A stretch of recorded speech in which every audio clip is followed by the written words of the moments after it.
I pull the heavy door of the Velvet Spoon Cafe, the chill evening air a welcome contrast to the cloying sweetness of burnt sugar and stale coffee inside. My client meeting ran late, as always, and the streetlights are already painting long, distorted shadows across the wet pavement.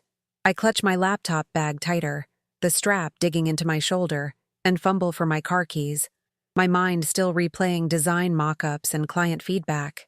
The hum of the city is a dull roar, punctuated by the distant wail of a siren, a sound so common it barely registers. I just want to get home, kick off these heels, and lose myself in the quiet comfort of my apartment. My breath mists in the cold, a fleeting cloud against the dark backdrop of the night. My eyes scan the dimly lit parking lot, searching for my beat-up sedan. There it is, nestled between a gleaming black SUV and an older, nondescript minivan. I sigh, relieved, and quicken my pace, the click of my heels echoing a little too loudly in the sudden quiet of this particular corner. As I reach my car, my hand brushes against something hard and unyielding. A sharp, grating sound rips through the silence, a sickening screech of metal against metal. My heart leaps into my throat. I freeze, my breath catching, and slowly, dread pooling in my stomach, I look down. A long, jagged scratch mars the pristine black paint of the SUV parked beside me, a stark white line against the polished obsidian. My keys, still clutched in my trembling hand, are the culprits. Panic flares, hot and immediate. I didn't even feel it happen. "Careful there!" A voice, smooth as aged whiskey, cuts through the sudden silence. It's calm, almost amused, but carries an undercurrent that makes the hairs on my arms stand on end. I spin around, my eyes wide, to find a man standing impossibly close. He's tall, impeccably dressed in a dark, tailored suit that seems to absorb the meager light, his expensive watch glinting faintly at his wrist. His face is unreadable, a slight, almost imperceptible smile playing on his lips. But his eyes, dark and piercing, hold a depth that chills me to the bone. Two other men, equally silent and imposing, emerge from the shadows near the SUV's rear, their presence a palpable weight in the air. My throat tightens. "You'll pay," he says, his voice still soft, the smile widening just a fraction. "Tonight, 9 p.m. The words hang in the cold air. A silent, terrifying promise. The words echo in my mind, a chilling mantra as I drive home. The scratch on the SUV a phantom pain in my own conscience. My hands grip the steering wheel so tightly my knuckles are white, the cheap plastic warm beneath my clammy palms. Every shadow seems to lengthen. Every passing car feels like a threat, its headlights momentarily blinding me in my rearview mirror before disappearing into the urban sprawl. The city, usually a comforting cacophony, now feels like a vast, indifferent entity, its noise a mocking soundtrack to my spiraling fear. I try to rationalize it, to tell myself it was just an unfortunate accident, a minor fender bender. But the man's eyes, that unsettling smile, they tell a different story. This isn't just about a scratch. It's about something far more sinister, something I've only ever seen in movies or read about in sensational headlines. My apartment building, when I finally pull into its dimly lit parking garage, offers little solace. The familiar concrete walls and flickering fluorescent lights usually feel safe. But tonight, they seem to press in on me, suffocating and cold. I rush inside, locking the door behind me with a frantic click, as if a simple deadbolt could keep out the kind of darkness I just encountered. I pace my small living room, the silence of my apartment amplifying the frantic beat of my heart. My phone, usually a lifeline, feels heavy and useless in my hand. Who do I call? The police? What would I even say? I scratched a car, and a man in a suit told me I'd pay tonight at 9 p.m.? They'd probably laugh, or worse, dismiss me as overly dramatic. The thought of explaining the unsettling calm in his voice, the way his eyes seemed to strip away all my defenses, feels impossible to articulate to anyone who wasn't there. My freelance work, usually a source of creative escape, now seems trivial, a distant memory from a life that feels suddenly, irrevocably altered. I glance at the clock on the wall. It's already past 7. 2 hours. 2 hours until whatever paying entails. My mind races, conjuring images from every crime drama I've ever seen, each scenario more terrifying than the last. I try to breathe, to slow the frantic rhythm of my thoughts, but a cold knot of dread tightens in my stomach, making it impossible to find any semblance of peace. The world outside my window, once a familiar landscape, now feels like a hostile, unpredictable territory. The image of the man's expensive watch, a subtle glint of gold against his dark sleeve, flashes in my memory. It wasn't just a watch. It was a statement, a silent declaration of power and wealth that transcended mere accessories. Everything about him, from his perfectly tailored suit to the quiet, almost invisible men flanking him, screamed authority, an authority that felt ancient and absolute, far beyond the reach of ordinary law. I remember the way his gaze lingered on me, not with anger, but with a chilling assessment, as if he were cataloging every detail, every flicker of fear in my eyes.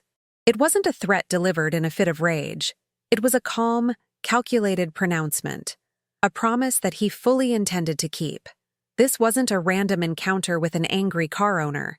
This was something else entirely, something deeply entrenched and dangerous. The realization sends a fresh wave of nausea through me, making my head spin. I grip the edge of my kitchen counter, trying to steady myself, but the world around me feels suddenly off-kilter, as if the ground beneath my feet has shifted irrevocably. I try to distract myself, to focus on something, anything, other than the impending doom. I open my laptop, the familiar glow of the screen a small comfort, but my fingers hover over the keyboard, unable to type. My latest design project, a vibrant logo for a new organic cafe, seems utterly meaningless now. How can I focus on color palettes and typography when my entire world is about to be turned upside down? The contrast between my mundane, everyday life and the sudden, terrifying intrusion of this unknown power is jarring, almost surreal. One moment, I was a graphic designer, worried about deadlines and client revisions. The next, I was caught in the crosshairs of something I couldn't even begin to comprehend. The sheer absurdity of it all would be laughable if it weren't so utterly terrifying. I closed the laptop with a snap, the sound echoing sharply in the quiet apartment. There's no escaping this. No pretending it isn't happening. The clock continues its relentless march, each tick a hammer blow against my fragile sense of security.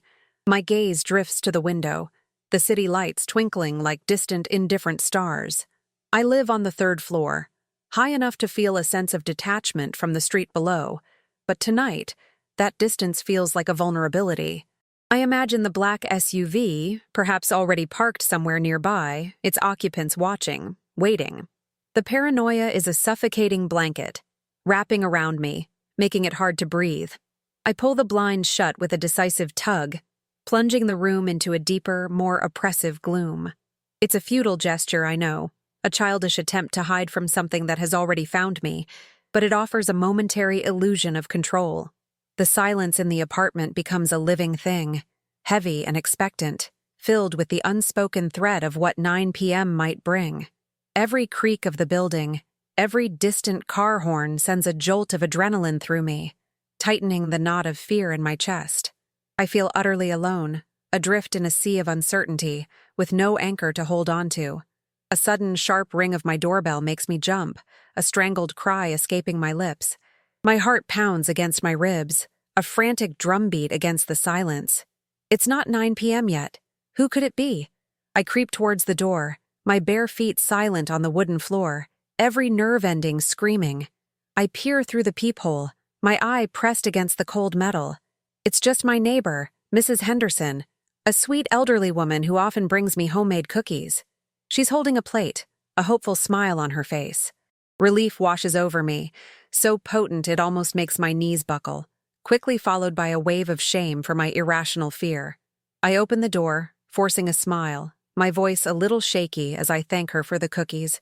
Her kind eyes study me for a moment, a flicker of concern in their depths, before she bids me good night. As I close the door, the brief respite from my terror vanishes, replaced by the renewed, crushing weight of my predicament. The incident with Mrs. Henderson only serves to highlight how utterly unequipped I am for this new reality. I try to think logically, to plan, to find some way out of this impossible situation. What does pay mean? Money? A service? A life? The ambiguity is the most terrifying part, allowing my imagination to run wild with the darkest possibilities. I consider packing a bag, grabbing my passport, and just leaving, disappearing into the night. But where would I go? And how far could I run from someone who clearly operates with such pervasive influence? The idea feels childish, a desperate fantasy. I'm not a spy or a fugitive. I'm just a graphic designer who made a mistake in a parking lot. The sheer disproportion between my minor transgression and the implied threat is what truly unnerves me. It's not about justice. It's about power, about making an example, about asserting dominance. I feel like a fly caught in a spider's web, every struggle only tightening the silken threads around me, drawing me closer to an unknown, terrifying fate. The clock ticks on, each second a precious, dwindling resource. My phone buzzes, a sudden jarring vibration against the quiet. I jump, my heart leaping into my throat again. It's a text message, an unknown number. My fingers tremble as I unlock the screen, dread coiling in my gut. The message is short, concise, and utterly devoid of emotion. The Velvet Spoon, back entrance, 9 p.m., alone. No name, no pleasantries, just a cold, direct command. My blood runs cold. He knew where I lived. He knew my number. The casual efficiency of it all is more terrifying than any overt threat. It confirms my worst fears. This man is not just powerful, he is omnipresent, his reach extending into every corner of my seemingly ordinary life. The cafe, the place where it all began. It feels like a cruel twist of fate, a return to the scene of the crime. But this time, I'm not the one leaving. I'm the one being summoned. The thought of going back, of walking into that trap, makes my stomach churn. But the alternative, defying him, feels even more dangerous. I'm caught, utterly and completely, in a web of his making. The air in my apartment feels thick, heavy with unspoken tension. I walk to my bedroom, my movements stiff and mechanical, as if my body is no longer entirely my own. My reflection in the mirror stares back at me, a pale, wide-eyed stranger, fear etched deeply around her eyes. I try to compose myself, to find some semblance of courage, but my resolve feels like a fragile thing, easily shattered. What do I wear to meet my unknown fate? The question is absurd, almost comical, but my mind clings to these mundane details as a way to avoid the larger, more terrifying reality. I choose a dark, unassuming outfit, something that won't draw attention, as if blending in could somehow protect me. Every decision feels monumental, every action imbued with a desperate significance. The minutes crawl by, each one stretching into an eternity, bringing me closer to the appointed hour. The weight of the unknown is crushing, a silent pressure that threatens to suffocate me. I feel a profound sense of helplessness, a realization that my life is no longer my own, but has been irrevocably claimed by this shadowy figure. I check my phone again, the time now 8:30 p.m. 30 minutes. My heart is a frantic bird trapped in my chest, beating against my ribs with a desperate rhythm. I consider writing a note, leaving some kind of message for anyone who might find it, but the thought feels melodramatic, a concession to a fate I'm not yet ready to accept. I'm not going to just lie down and let this happen. There has to be a way, a loophole, a chance. But what? My mind is a blank, paralyzed by fear and the sheer impossibility of my situation. The silence of the apartment is broken only by the frantic thumping of my own pulse in my ears. I take a deep, shaky breath, trying to calm the tremor in my hands, but it's no use. The cold dread has seeped into my bones, a pervasive chill that no amount of rational thought can dispel. This is it, the moment of truth, or perhaps the moment of reckoning. The world outside my window, once a source of comfort, now feels like a vast, indifferent ocean, ready to swallow me whole. I grab my car keys, the same keys that started this nightmare, and head for the door. My legs feel like lead, each step a monumental effort. The thought of walking back into that cafe, Knowing what awaits me is almost unbearable. But the alternative, staying here and waiting for them to come to me, feels even worse. At least this way, I have a semblance of control, a choice, however small. The air in the hallway is cold, still, and the elevator ride down feels interminable, each floor a slow descent into the unknown. I step out into the parking garage, the fluorescent lights casting long, eerie shadows. My car, once a symbol of freedom, now feels like a cage, a vessel carrying me towards an uncertain destiny. I start the engine, the familiar rumble a small comfort in the overwhelming silence of my fear. The journey to the Velvet Spoon is a blur, my mind a chaotic swirl of panic and desperate hope. I keep glancing in my rearview mirror, half expecting to see the black SUV, but the road behind me remains empty, a silent testament to their chilling efficiency. As I approach the cafe, the familiar neon sign glows softly in the night, a beacon of normalcy in a world that has suddenly gone mad. I drive past the main entrance, my eyes scanning for the back alley. It's darker, narrower, lined with overflowing dumpsters and graffiti-scarred walls. I pull my car into a small, empty space, the engine dying with a soft sigh. The silence that follows is absolute, broken only by the distant hum of the city. I take another deep breath, trying to steady my racing heart, and step out of the car. The cold night air bites at my exposed skin, a sharp reminder of the reality I'm facing. The back entrance of the Velvet Spoon is a plain, steel door, uninviting and ominous. No one is there. No black SUV, no menacing figures. Just the cold, dark alley and the steel door. My mind races, trying to decipher the meaning of this unexpected emptiness. Is it a trap, a test, or simply a waiting game, designed to heighten my anxiety? The uncertainty is a torment, each passing second stretching my nerves to their breaking point. I stand there for what feels like an eternity, my gaze fixed on the steel door, my body rigid with tension. The cold seeps into my bones, but I barely notice it, my entire being focused on the impending encounter. My phone vibrates again, a sudden jolt that makes me jump. It's another text from the same unknown number. Knock twice. My heart pounds in my chest, a frantic drumbeat against my ribs. So it wasn't a trap.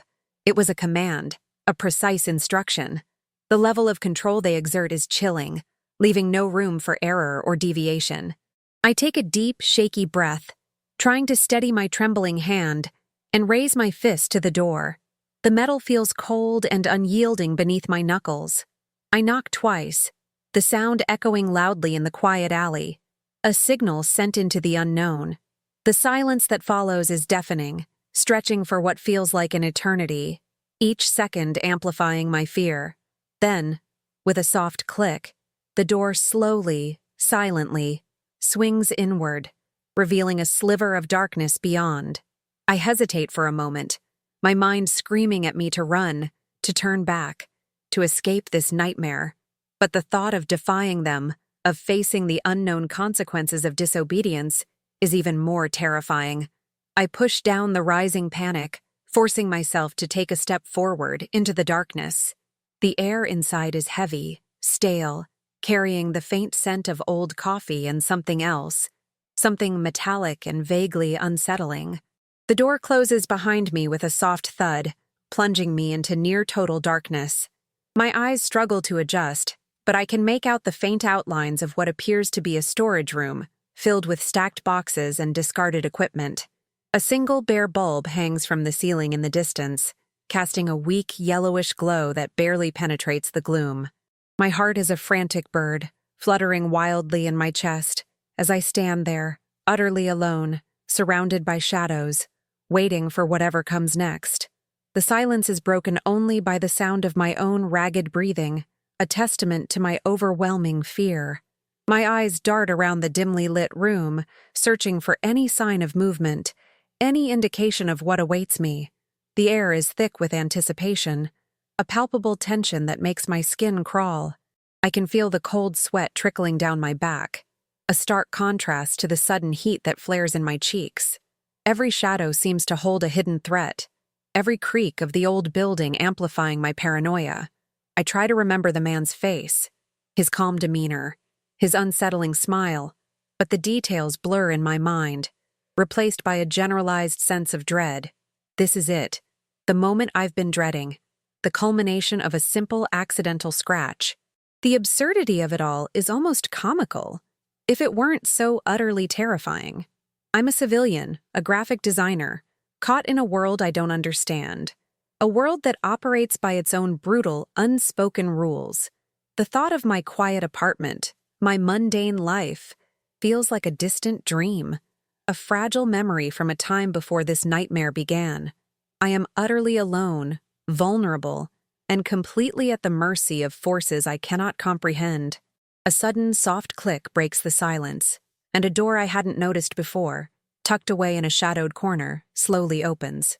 A sliver of brighter light spills into the room, revealing the silhouette of a man. It's him, the man from the parking lot, his tailored suit still impeccable, his presence radiating an unnerving calm. He steps fully into the room, and I can see the two silent men from before, flanking him, their expressions unreadable, their gazes fixed on me with an intensity that makes me feel like prey. My breath catches in my throat, and I instinctively take a step back, bumping into a stack of empty crates. The sound echoes loudly in the quiet room, a stark testament to my fear. He doesn't speak, doesn't move, just stands there, observing me with those piercing dark eyes, the ghost of that unsettling smile playing on his lips. The silence stretches, thick and suffocating, each second a torment. I feel utterly exposed, every fear laid bare before him. This is not just about a car. It's about control, about power, about a world I never knew existed, and now I'm trapped in its terrifying embrace. The man finally speaks, his voice still that smooth, dangerous whisper, cutting through the heavy silence like a razor. "So, you came," he says, his eyes never leaving mine, a hint of something I can't quite decipher in their depths. It's not a question, but a statement of fact, a confirmation of his absolute control. My throat is dry, my voice caught somewhere between my pounding heart and my constricted lungs. I try to speak, to offer an apology, an explanation, anything, but only a small, pathetic squeak escapes. He takes a slow, deliberate step forward, and his two silent companions mirror his movement, their synchronized actions a chilling display of discipline and loyalty. The air crackles with an unspoken tension, a palpable threat that makes every muscle in my body tense, ready to bolt, even though I know there's nowhere to run. The single bare bulb above casts long, distorted shadows that dance around us, making the room feel even more claustrophobic, a stage set for a drama I never auditioned for. I feel a profound sense of helplessness, a realization that my life, as I knew it, is irrevocably altered. "The car," I managed to croak out, my voice barely a whisper. I'm so sorry. It was an accident. I can pay for the damages." The words tumble out, desperate and rushed, a futile attempt to reduce this terrifying encounter to a simple transaction. He raises a hand, a subtle gesture that immediately silences me, his eyes still fixed on mine, unwavering. "It's not about the car, Ms. Davies," he says, and the use of my name sends a fresh jolt of fear through me. He knows who I am. He knows everything. The casual way he drops my name, as if we've been acquainted for years, only underscores the depth of his reach, the extent of his information. My carefully constructed world, built on the illusion of privacy and anonymity, crumbles around me. The scratch on his expensive vehicle was merely a pretext, a convenient hook to pull me into his orbit. This realization is far more terrifying than the initial threat, because it means this encounter was never truly about an accident. It was about me. He gestures to a small rickety table in the corner of the room, illuminated by the weak glow of the bulb. On it, a single elegant leather briefcase rests, seemingly out of place amidst the grime and clutter of the storage area. "Sit," he commands, his voice still soft, but with an undeniable edge that brooks no argument. I hesitate for a fraction of a second, my instincts screaming at me to resist, but the unwavering stares of his men, their hands subtly shifting beneath their jackets, convince me otherwise. I walk towards the table, my legs feeling heavy and unsteady, and slowly lower myself onto the worn wooden chair. The wood creaks beneath my weight, a small, insignificant sound in the oppressive silence. He remains standing, towering over me, his presence a suffocating weight. His men position themselves strategically, one near the door, the other a little behind him, their eyes never leaving me. I feel like an insect under a microscope, every movement scrutinized, every breath observed. The air is thick with unspoken power, a silent assertion of dominance that leaves me feeling utterly powerless. He opens the briefcase with a soft click, revealing not stacks of cash or incriminating documents, but a single, pristine white envelope. He slides it across the table towards me. "This is an opportunity, Ms. Davies," he says, his voice taking on a slightly different tone, one that is almost persuasive, yet still laced with that underlying menace. "A chance to rectify your oversight, a chance to be useful." My fingers tremble as I pick up the envelope, the paper crisp and cool against my skin. My mind races, trying to understand what kind of opportunity this could be, what kind of usefulness he expects from me. My experience is in graphic design, in creating visual identities for small businesses.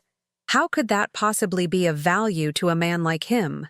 The questions swirl in my head, unanswered, adding to the growing sense of unease. The envelope feels heavier than it should, as if it contains not just paper, but the weight of an unknown future, a future that is no longer my own. I pull out the contents of the envelope. It's a single photograph, a grainy black and white image of a woman. She's attractive, with sharp features and a serious expression, her hair pulled back in a severe bun. She looks familiar, but I can't quite place her. Below the photograph, there's a short, typewritten paragraph detailing her name, occupation, a prominent judge, and a few key dates. My eyes widen in confusion. What is this?" I ask, my voice barely a whisper. He leans forward slightly, his gaze intense. "Judge Eleanor Vance. She presides over a very important case, a case that needs to go a certain way." The implication hangs heavy in the air, unspoken but clear. He wants me to do something illegal, something that involves manipulating the justice system. My blood runs cold. This is far beyond a simple payment for a scratched car. This is an entanglement, a demand for complicity in something dangerous and illicit. The moral dilemma hits me with the force of a physical blow, leaving me breathless and reeling. I don't understand," I stammer, my mind struggling to process the enormity of his request. "I'm a graphic designer. I have nothing to do with legal cases." He smiles then, a slow, predatory smile that sends a shiver down my spine. "Precisely, Ms. Davies. You are an outsider, an unknown variable, and that, in itself, is a valuable asset." He pauses, letting his words sink in, letting the full weight of his proposition settle upon me. "We need to create a narrative, a compelling story that will subtly influence public opinion, perhaps even sway the jury, without ever directly implicating us. Something that appears organic, authentic. Something that only someone with your particular skill set can craft." My mind, despite the fear, begins to connect the dots.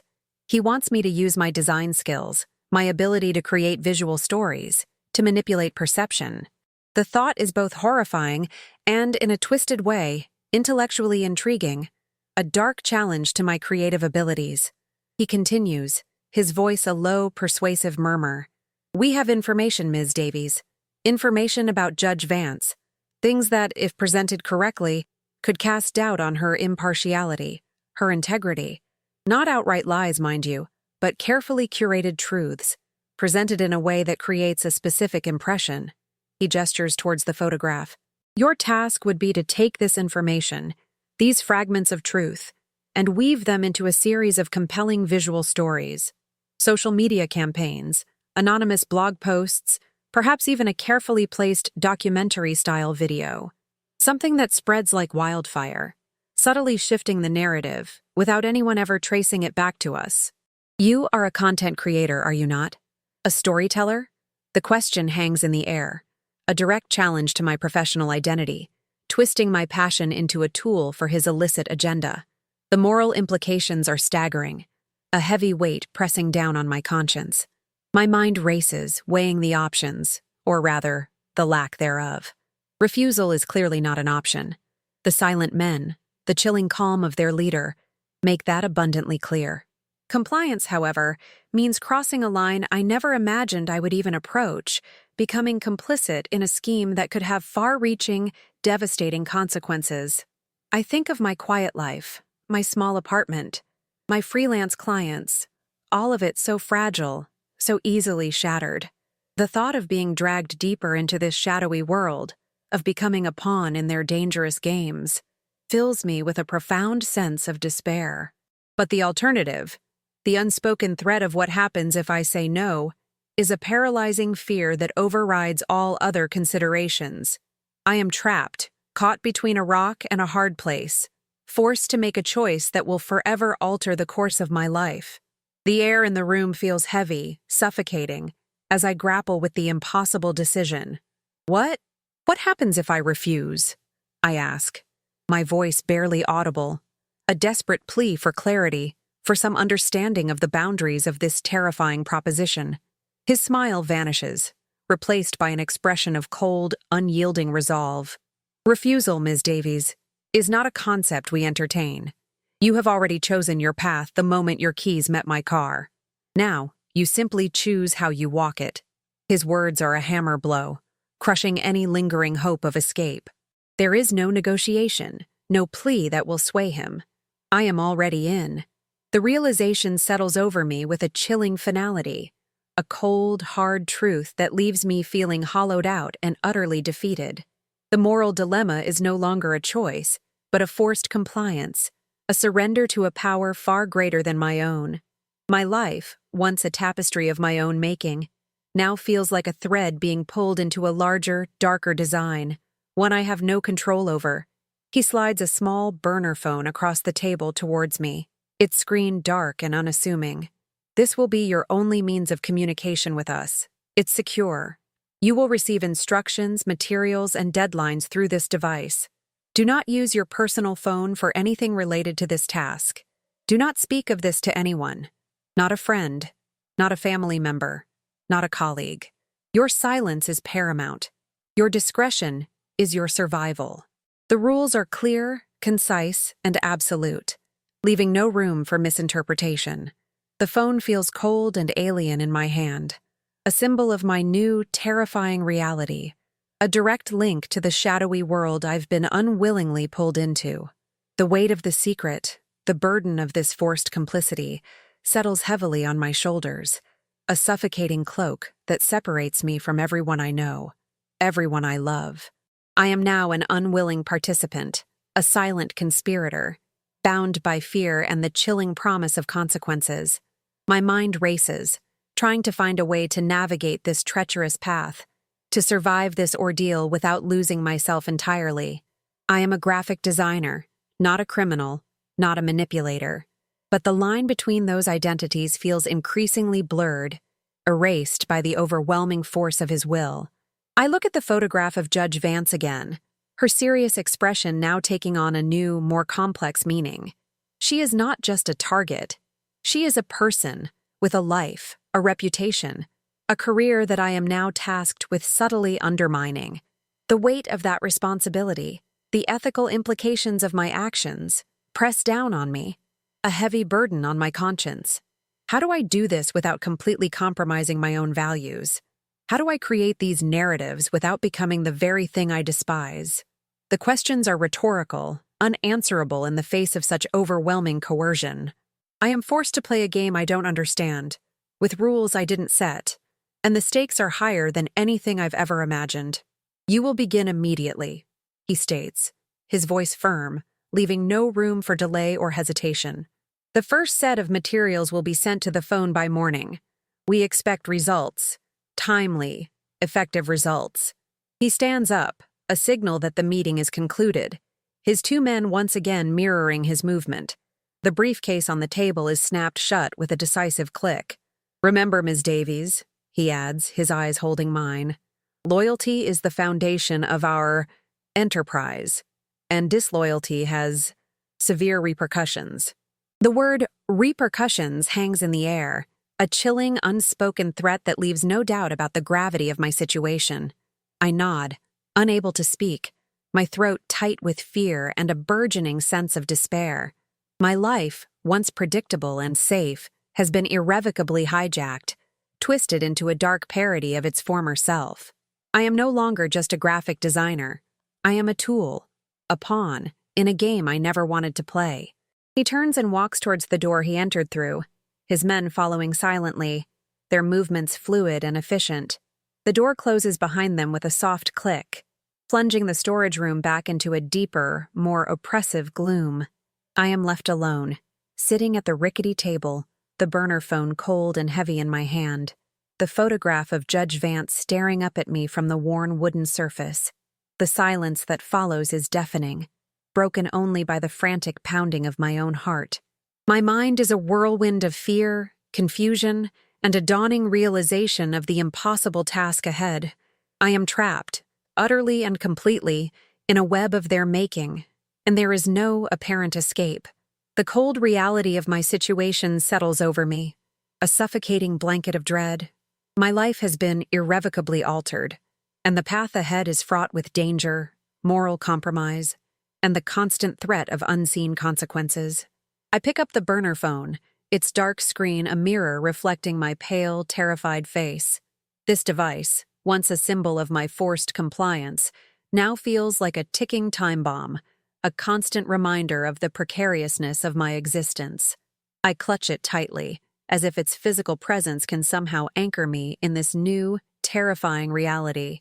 The weight of the secret, the burden of this forced complicity, presses down on me, isolating me from everyone I know.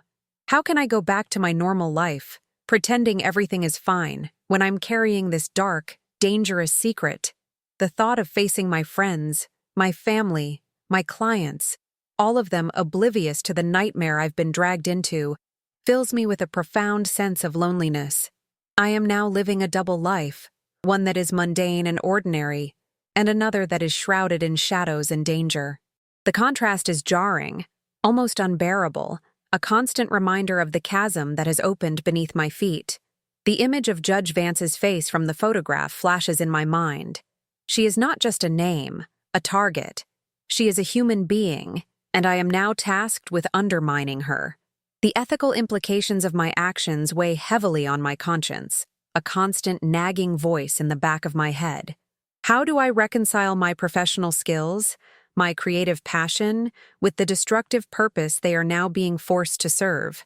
The thought of creating false narratives, of manipulating public perception, goes against everything I believe in, everything I've built my career on. But the alternative, the unspoken threat of what happens if I refuse, is a paralyzing fear that overrides all other considerations. I am caught in a moral quagmire, forced to compromise my principles in order to survive. The path ahead is dark and uncertain, fraught with danger and the constant threat of unseen consequences. My life has been irrevocably altered, and I am now an unwilling participant in a game I never wanted to play. I slowly rise from the chair, my body stiff and aching, as if I've aged a decade in the last hour. The storage room, once just a dimly lit space, now feels like a prison, its walls closing in on me, suffocating me with the weight of my new reality. I walk towards the back door, my steps heavy and uncertain, the burner phone still clutched tightly in my hand. The cold night air outside is a welcome shock, a brief respite from the oppressive atmosphere within. I get into my car, the familiar interior a small comfort, but the sense of dread remains, a cold knot in my stomach. As I drive away from the Velvet Spoon, the neon sign glowing faintly in my rearview mirror, I know that nothing will ever be the same. My life has been irrevocably changed, and I am now a pawn in a dangerous game, forced to navigate a world of shadows and secrets, with no clear path to escape. The road ahead is dark and uncertain, and I am utterly alone, facing a future I never imagined.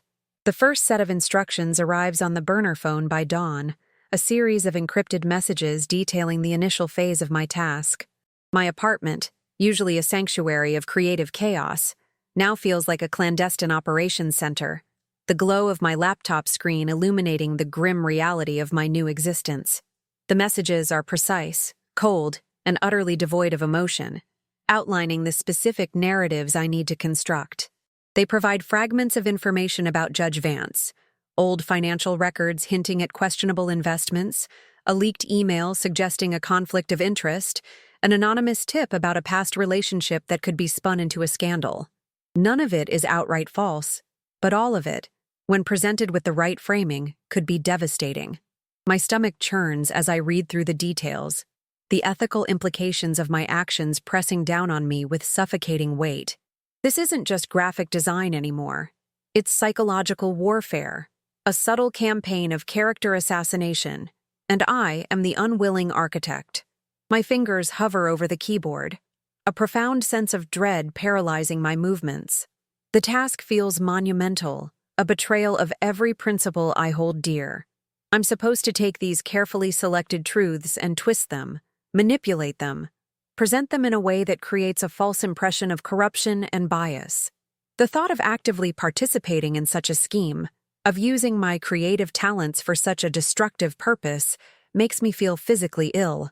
But the memory of the man's cold eyes, his chilling promise of repercussions, is a powerful deterrent against any thought of defiance. I am trapped, caught between my conscience and my fear, and fear in this instance is winning. I take a deep, shaky breath, trying to push down the rising panic and force myself to begin.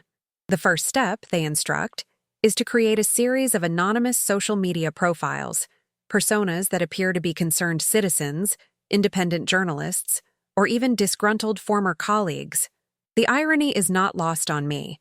I am becoming a ghost, creating other ghosts, all to serve a hidden agenda. The days that follow blur into a relentless cycle of fear and forced creativity. I spend hours hunched over my laptop, meticulously crafting posts, designing infographics, and editing short, seemingly innocuous video clips that subtly highlight the questionable aspects of Judge Vance's past. Each piece of content is a carefully constructed lie, built on a foundation of partial truths, designed to erode public trust and sow seeds of doubt. I use my expertise in visual storytelling to make the narratives compelling, believable, and shareable, knowing that every successful post is another step deeper into this moral abyss. The burner phone, a constant presence beside my laptop, buzzes intermittently with new instructions, new materials, new deadlines. There's no room for error, no allowance for hesitation. The pressure is immense, a suffocating weight that makes it hard to breathe, hard to think of anything else. My apartment, once a haven, now feels like a cage, a solitary confinement where my only companion is the chilling reality of my forced complicity. The psychological toll is immense. I find myself constantly looking over my shoulder, jumping at every unexpected sound. My paranoia, a constant, unwelcome companion. Sleep offers no escape. My nights plagued by vivid nightmares of dark suits, piercing eyes, and the chilling echo of unspoken threats. I avoid contact with my friends, making excuses, canceling plans, afraid that any interaction might expose my secret, might put them in danger. The isolation is profound, a heavy cloak that separates me from the world I once knew. I am living a double life, one that is mundane and ordinary, and another that is shrouded in shadows and danger, and the strain of maintaining that facade is slowly but surely breaking me. The ethical compromises I am forced to make chip away at my sense of self, leaving me feeling hollowed out and utterly defeated. I am no longer just a graphic designer. I am a tool, a weapon, in a game I never wanted to play, and the cost of my survival is the erosion of my own soul. One evening, as I'm meticulously editing a video clip designed to subtly question Judge Vance's financial dealings, the burner phone rings. It's an incoming call, not a text. My heart leaps into my throat, a sudden frantic beat against my ribs. I hesitate for a moment, my hand trembling, before answering. It's the man. His voice, smooth and calm as ever, sends a shiver down my spine. "Ms. Davies," he says, his tone devoid of any warmth. Your work is adequate, but we need more. We need something with more impact. My mind races, trying to decipher his meaning, trying to understand what more impact entails. I've been following all their instructions, meticulously crafting the narratives, ensuring they spread organically. What more could he possibly want? The call is short, concise, and utterly terrifying. A direct line to the heart of my fear. A chilling reminder that I am constantly under their watchful eye, and my efforts, however agonizing, are still deemed insufficient. We have acquired a new piece of information, he continues, his voice dropping to a low conspiratorial murmur. Something that will truly turn the tide. It involves her daughter, a young woman currently studying abroad. A minor indiscretion, easily exaggerated, easily spun into something far more damaging. My blood runs cold. My breath catches in my throat, a strangled gasp escaping my lips.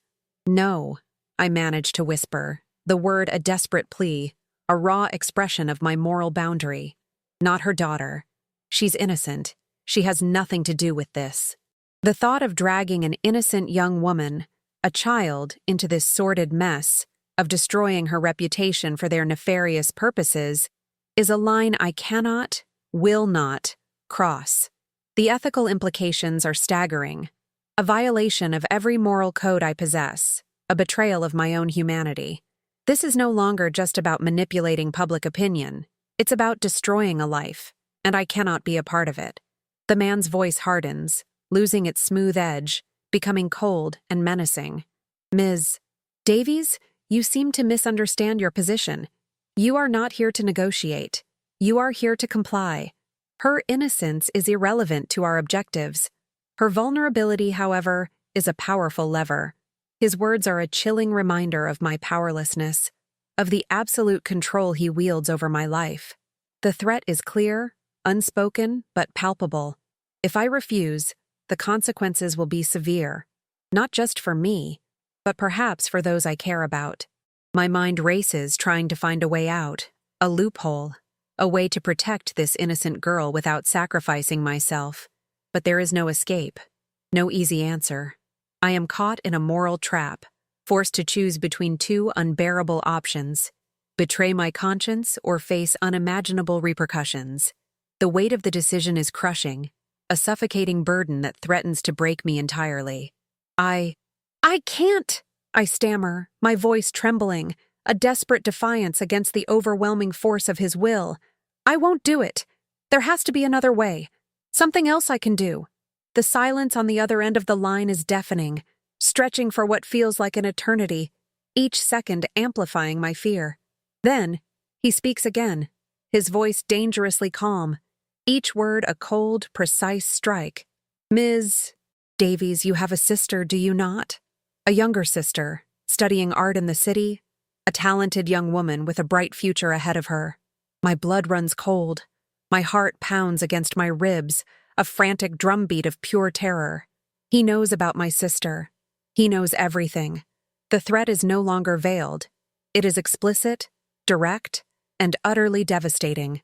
He is not just threatening me. He is threatening my family, the people I love most in the world. The realization hits me with the force of a physical blow, leaving me breathless and reeling. "Don't you dare," I whisper, my voice laced with a raw, desperate fury, a primal instinct to protect my family overriding all fear. "Leave her out of this. She has nothing to do with any of this." My defiance, however, is a fragile thing, easily shattered by the cold reality of his power. He chuckles then, a low, humorless sound that sends a shiver down my spine. "She has everything to do with this, Ms. Davies. Her well-being, her future, her very safety are now inextricably linked to your cooperation. Think of it as an incentive, a powerful motivator." His words are a chilling testament to his ruthlessness, his willingness to exploit my deepest fears, my most profound attachments, to achieve his objectives. The moral dilemma is no longer a choice. It is a forced compliance, a surrender to a power that knows no bounds, no mercy. I am utterly defeated, my defiance crumbling in the face of such overwhelming personal threat. I hang up the phone, my hand trembling so violently I almost drop the device. Tears stream down my face, hot and stinging, a raw expression of my fear, my anger, my utter helplessness. He knows about my sister. He is threatening her.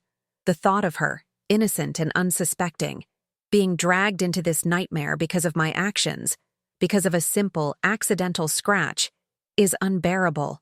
The weight of that responsibility, the crushing burden of her safety, settles over me, a suffocating blanket of dread. I am no longer just fighting for myself. I am fighting for her future, for her very life. And in that moment, I realize that I have no choice. I have to comply. I have to do whatever he asks, no matter how morally repugnant, no matter how much it costs me, because the alternative is simply unthinkable. My conscience screams in protest, but the primal instinct to protect my family overrides all other considerations. I stare at the burner phone, its dark screen a mirror reflecting my tear-streaked face, a symbol of my forced surrender. The image of Judge Vance's daughter, a young woman with her own dreams and aspirations, flashes in my mind, quickly followed by the terrifying image of my own sister. The choice, if it can even be called that, has been made for me. I will do what they ask. I will create the narratives. I will manipulate the perceptions. I will destroy the reputation of an innocent woman, all to protect the one person I cannot bear to lose. The realization is a bitter pill to swallow, a profound betrayal of my own values, my own sense of right and wrong. But what choice do I have? I am a pawn in a dangerous game, forced to make impossible decisions, and the cost of my survival, and my sister's, is the erosion of my own soul. The path ahead is dark and uncertain, fraught with danger and moral compromise, and I am utterly alone, facing a future I never imagined. The next set of instructions arrives, detailing the indiscretion of Judge Vance's daughter. It's a fabricated story, built on a kernel of truth, a minor incident at a university party, but twisted and exaggerated into a scandalous narrative. My hands tremble as I read through the details, my stomach churning with disgust. This is it. The line I swore I wouldn't cross, and now I'm being forced to obliterate it. The task feels like a desecration, a violation of my own humanity, but the image of my sister's face, her bright, hopeful eyes, flashes in my mind, a powerful reminder of the stakes. I take a deep, shaky breath, trying to push down the rising nausea and force myself to begin. I will create the anonymous social media profiles. I will craft the compelling posts. I will design the infographics, all to spread this insidious lie. Each click of the mouse, each stroke of the keyboard, is a painful step deeper into this moral abyss, a betrayal of my own conscience. I work through the night, the glow of my laptop screen illuminating the grim reality of my forced complicity. The apartment is silent, save for the soft hum of my computer and the frantic pounding of my own heart. The world outside sleeps, oblivious to the dark machinations unfolding within these walls, oblivious to the moral compromises being made in the name of survival. I am a ghost in my own life, moving through the motions, performing the tasks demanded of me, all while my soul screams in protest. The weight of the secret, the burden of this forced complicity, presses down on me, a suffocating cloak that separates me from everyone I know, everyone I love. I am now an unwilling participant, a silent conspirator, bound by fear and the chilling promise of consequences. The ethical compromises I am forced to make chip away at my sense of self, leaving me feeling hollowed out and utterly defeated. I am no longer just a graphic designer. I am a tool, a weapon, in a game I never wanted to play, and the cost of my survival is the erosion of my own soul. As the first rays of dawn begin to filter through my blinds, painting the room in a pale, ethereal light, I send the completed narrative through the burner phone. The message is short, concise, and utterly devoid of emotion. Task completed. A profound sense of emptiness washes over me, a chilling realization of what I have just done. I have crossed a line, irrevocably, and there is no going back. The image of Judge Vance's daughter, her innocent face now tainted by the lies I have helped to spread, haunts me. The cost of my sister's safety is the destruction of another's life, and the weight of that moral compromise is almost unbearable. I feel a profound sense of self-loathing, a deep disgust for the person I have become. The sun rises, casting its golden light over the city, but for me, the world remains shrouded in shadows, a grim reflection of the darkness that now resides within me. My life has been irrevocably altered, and I am now a prisoner of my own fear, a slave to the will of a ruthless power. The burner phone buzzes almost immediately, a single short message. Well done.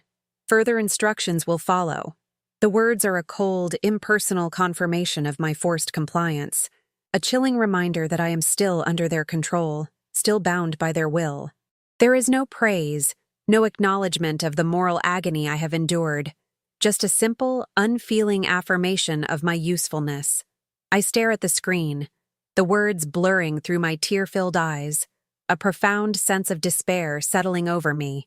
I have sacrificed my principles, my integrity, my very soul, all to protect my sister, and in return, I have become a tool, a weapon, in a game I never wanted to play.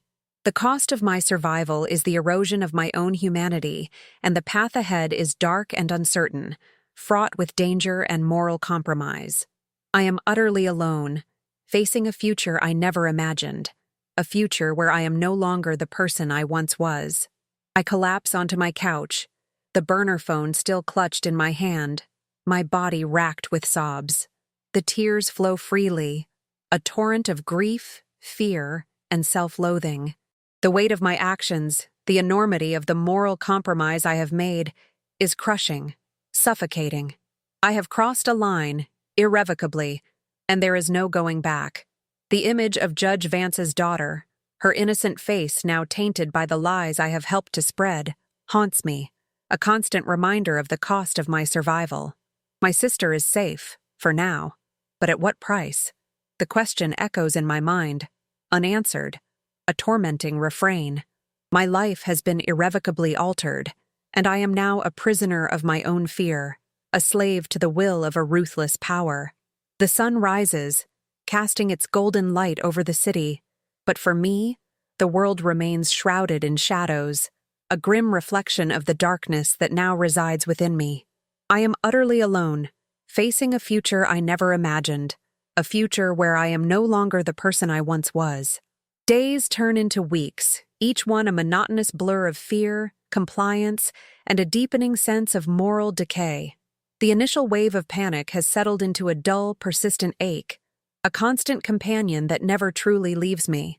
The burner phone, once a terrifying novelty, is now an extension of my hand, its silent presence a constant reminder of my forced servitude.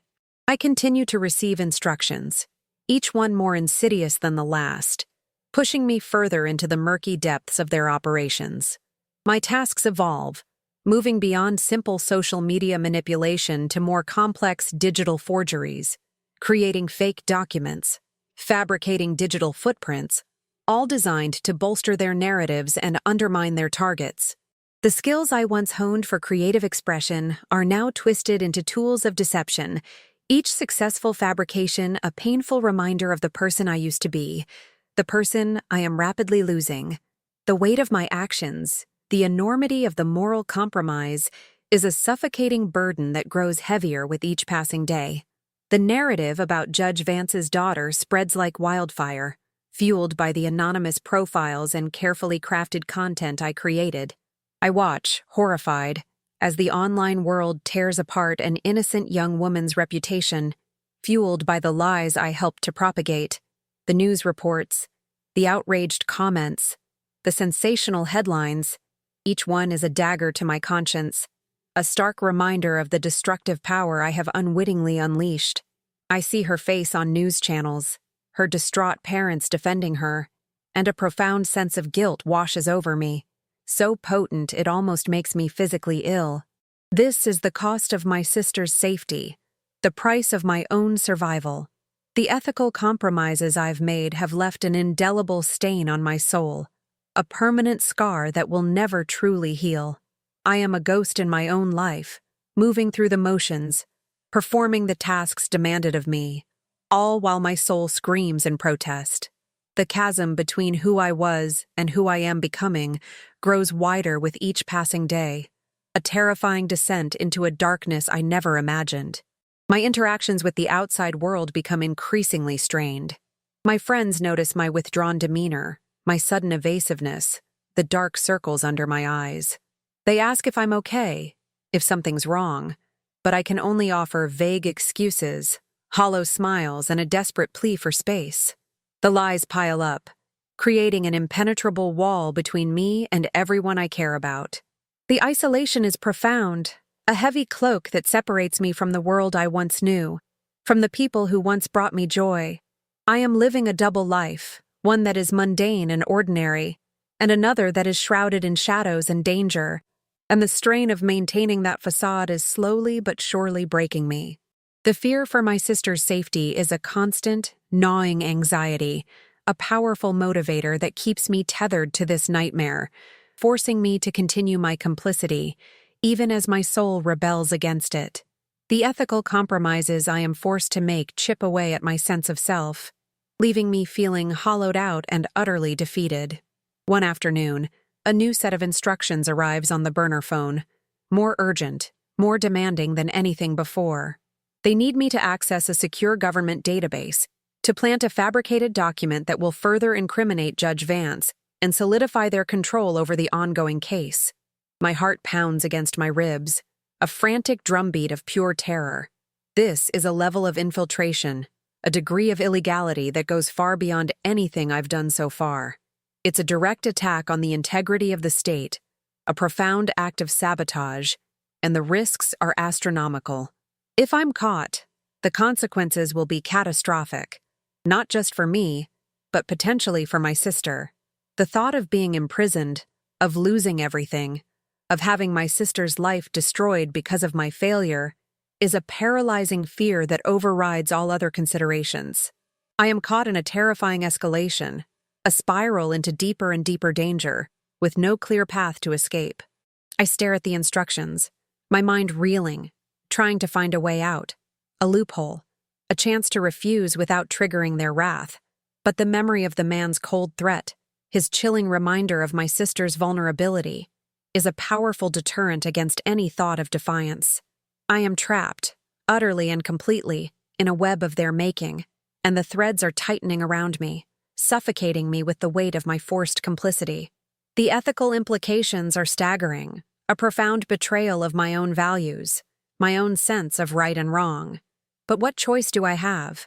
I am a pawn in a dangerous game, forced to make impossible decisions, and the cost of my survival, and my sister's, is the erosion of my own soul.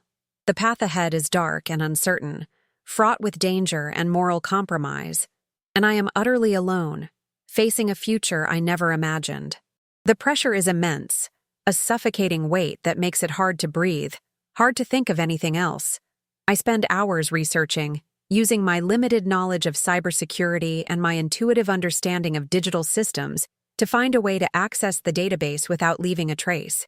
My apartment is a mess of open books, scattered notes, and glowing screens, a frantic attempt to find a solution to an impossible problem. The clock ticks relentlessly, each second a precious, dwindling resource, bringing me closer to the deadline. The fear is a constant, gnawing anxiety, a powerful motivator that keeps me tethered to this nightmare, forcing me to continue my complicity, even as my soul rebels against it. The ethical compromises I am forced to make chip away at my sense of self, leaving me feeling hollowed out and utterly defeated. I am no longer just a graphic designer. I am a tool, a weapon, in a game I never wanted to play, and the cost of my survival is the erosion of my own soul. The chasm between who I was and who I am becoming grows wider with each passing day, a terrifying descent into a darkness I never imagined. As I delve deeper into the technical intricacies of the task, a chilling realization dawns on me. The instructions, while detailed, contain subtle inconsistencies, small errors in the code, almost imperceptible flaws that could, if overlooked, lead to my exposure. It's a test, I realize, a cruel, calculated test of my abilities, my loyalty, my attention to detail.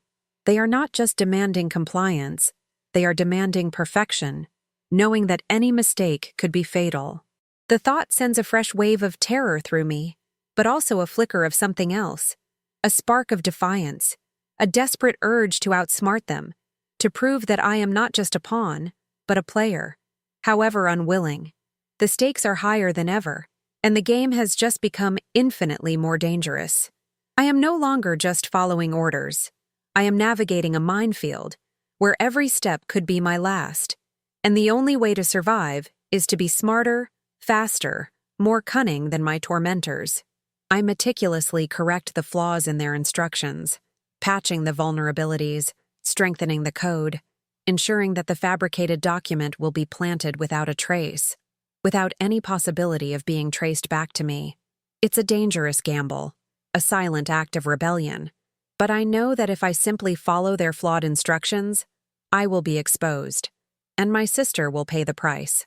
The adrenaline courses through my veins, a potent mix of fear and a strange, desperate exhilaration. I am fighting back, in my own way, using my own skills, turning their own game against them. The apartment is silent, save for the frantic clicking of my keyboard, the glow of my screen illuminating my determined, sweat-streaked face. The world outside sleeps, oblivious to the silent battle being waged within these walls, oblivious to the desperate struggle for survival that is unfolding in the dead of night. I am utterly alone, facing a future I never imagined, a future where I am no longer the person I once was. As the deadline approaches, I execute the infiltration, my fingers flying across the keyboard, a blur of motion and precision. The adrenaline is a powerful current, carrying me through the complex layers of firewalls and security protocols. Each line of code, each command, is a step deeper into the heart of their operation, a dangerous dance on the edge of exposure. The silence in the apartment is absolute, broken only by the frantic pounding of my own heart, a drumbeat of pure terror and desperate hope. I am a ghost in the machine, moving unseen, unheard, planting the fabricated document, altering the records, leaving no trace of my presence. The tension is almost unbearable, a suffocating weight that makes it hard to breathe, hard to think of anything else. My entire being is focused on this single, monumental task, knowing that my life, and my sister's, hangs in the balance. The world outside sleeps, oblivious to the silent battle being waged within these walls, oblivious to the desperate struggle for survival that is unfolding in the dead of night. The final command is executed, the fabricated document planted, the digital footprint erased.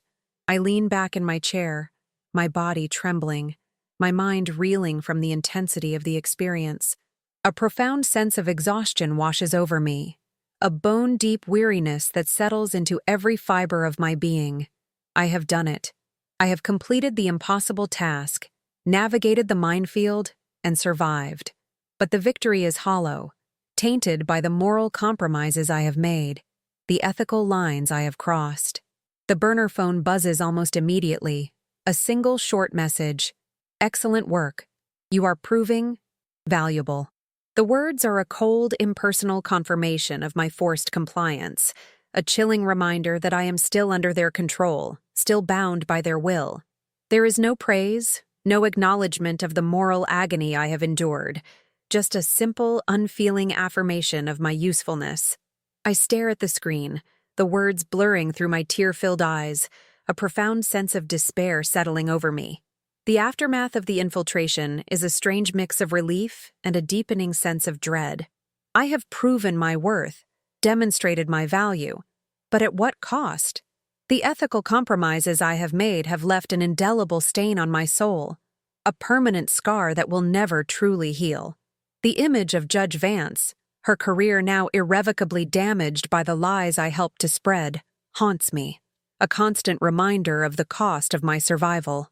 My sister is safe, for now, but the threat still looms, a dark cloud hanging over our lives. I am a prisoner of my own fear, a slave to the will of a ruthless power, and there is no apparent escape. The world outside continues its normal rhythm, oblivious to the silent battle being waged within these walls, oblivious to the desperate struggle for survival that is unfolding in the dead of night.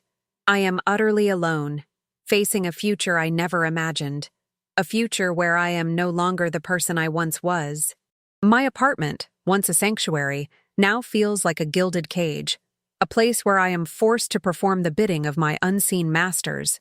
The creative spark that once defined me has been extinguished, replaced by a cold, calculating efficiency, a ruthless determination to survive. My freelance work, once a source of joy and fulfillment, now feels like a hollow pretense, a fragile facade behind which I hide my true, terrifying reality.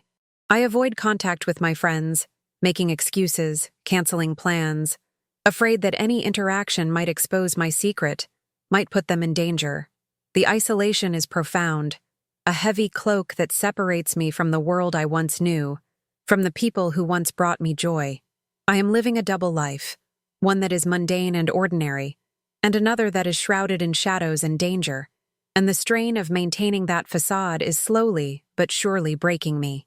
The fear for my sister's safety is a constant gnawing anxiety, a powerful motivator that keeps me tethered to this nightmare, forcing me to continue my complicity, even as my soul rebels against it. The burner phone buzzes again, a new set of instructions, a new target, a new demand. My heart sinks, a profound sense of despair washing over me. There is no end to this, no escape from their grasp. I am trapped, utterly and completely, in a web of their making, and the threads are tightening around me, suffocating me with the weight of my forced complicity. The ethical implications are staggering, a profound betrayal of my own values, my own sense of right and wrong. But what choice do I have? I am a pawn in a dangerous game, forced to make impossible decisions, and the cost of my survival, and my sister's, is the erosion of my own soul. The path ahead is dark and uncertain, fraught with danger and moral compromise, and I am utterly alone, facing a future I never imagined. The pressure is immense, a suffocating weight that makes it hard to breathe, hard to think of anything else. I am no longer just a graphic designer. I am a tool, a weapon, in a game I never wanted to play, and the cost of my survival is the erosion of my own soul. I stare at the new instructions, my mind a blank, my spirit utterly defeated. The thought of continuing this charade, of perpetuating this cycle of deception and moral compromise, is almost unbearable. But the image of my sister's face, her bright, hopeful eyes, flashes in my mind, a powerful reminder of the stakes. I take a deep, shaky breath, trying to push down the rising nausea and force myself to begin. I will do what they ask. I will create the narratives. I will manipulate the perceptions. I will destroy the reputations, all to protect the one person I cannot bear to lose. The realization is a bitter pill to swallow, a profound betrayal of my own values, my own sense of right and wrong. But what choice do I have?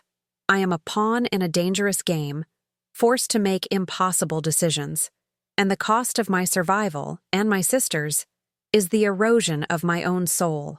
The path ahead is dark and uncertain, fraught with danger and moral compromise, and I am utterly alone, facing a future I never imagined. The days bleed into weeks, then months, a relentless march of forced compliance and moral decay.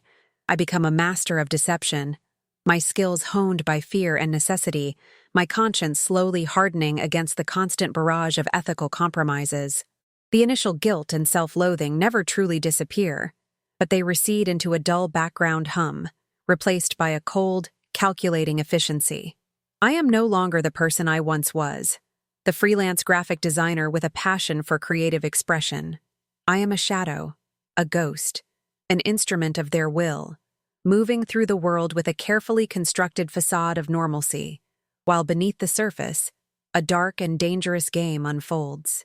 The fear for my sister's safety remains the ultimate motivator, the invisible chain that binds me to this nightmare, forcing me to continue my complicity even as my soul rebels against it. The chasm between who I was and who I am becoming grows wider with each passing day, a terrifying descent into a darkness I never imagined. My apartment, once a sanctuary of creative chaos, is now a sterile, functional workspace, devoid of any personal touches, a reflection of the emptiness that has taken root within me. The vibrant colors and playful designs that once adorned my walls have been replaced by stark, minimalist decor, a desperate attempt to create a sense of order in a life that has become utterly chaotic. My interactions with the outside world are minimal, carefully curated to avoid any questions, any scrutiny. I am a master of evasion, a chameleon blending seamlessly into the background, my true identity buried beneath layers of deception and fear. The isolation is profound, a heavy cloak that separates me from the world I once knew, from the people who once brought me joy. I am living a double life, one that is mundane and ordinary, and another that is shrouded in shadows and danger, and the strain of maintaining that facade is slowly but surely breaking me. The ethical compromises I am forced to make chip away at my sense of self, leaving me feeling hollowed out and utterly defeated. The burner phone, a constant presence, buzzes again. A new set of instructions, a new target, a new demand. My heart sinks, a profound sense of despair washing over me. There is no end to this, no escape from their grasp. I am trapped, utterly and completely, in a web of their making, and the threads are tightening around me, suffocating me with the weight of my forced complicity. The ethical implications are staggering, a profound betrayal of my own values, my own sense of right and wrong. But what choice do I have? I am a pawn in a dangerous game, forced to make impossible decisions, and the cost of my survival, and my sister's, is the erosion of my own soul. The path ahead is dark and uncertain, fraught with danger and moral compromise, and I am utterly alone, facing a future I never imagined. The pressure is immense, a suffocating weight that makes it hard to breathe, hard to think of anything else. I am no longer just a graphic designer. I am a tool, a weapon, in a game I never wanted to play, and the cost of my survival is the erosion of my own soul. I stare at the new instructions, my mind a blank, my spirit utterly defeated. The thought of continuing this charade, of perpetuating this cycle of deception and moral compromise, is almost unbearable. But the image of my sister's face, her bright, hopeful eyes, flashes in my mind, a powerful reminder of the stakes. I take a deep, shaky breath, trying to push down the rising nausea and force myself to begin. I will do what they ask. I will create the narratives. I will manipulate the perceptions. I will destroy the reputations, all to protect the one person I cannot bear to lose. The realization is a bitter pill to swallow, a profound betrayal of my own values, my own sense of right and wrong. But what choice do I have? I am a pawn in a dangerous game, forced to make impossible decisions, and the cost of my survival, and my sister's, is the erosion of my own soul. The path ahead is dark and uncertain, fraught with danger and moral compromise, and I am utterly alone, facing a future I never imagined. The burner phone vibrates one last time, a final, chilling message confirming the successful resolution of the case. Judge Vance has been removed from her position, her career in ruins, her daughter's reputation irrevocably tarnished. My sister is safe. For now, the threat seemingly lifted, but the victory feels hollow, a bitter taste in my mouth. I stare at my reflection in the dark screen, a stranger looking back at me, her eyes haunted, her spirit broken. The creative spark that once defined me is gone, replaced by a cold, calculating efficiency, a ruthless determination to survive. I am no longer the person I once was, the freelance graphic designer with a passion for creative expression. I am a shadow, a ghost, an instrument of their will, forever bound by the choices I was forced to make, forever marked by the darkness I was forced to embrace. The world outside continues its normal rhythm, oblivious to the silent battle waged within these walls, oblivious to the profound loss of self that has occurred. I am utterly alone, facing a future I never imagined, a future where I am no longer the person I once was, but a survivor of a war I never chose to fight, forever carrying the scars of my forced complicity.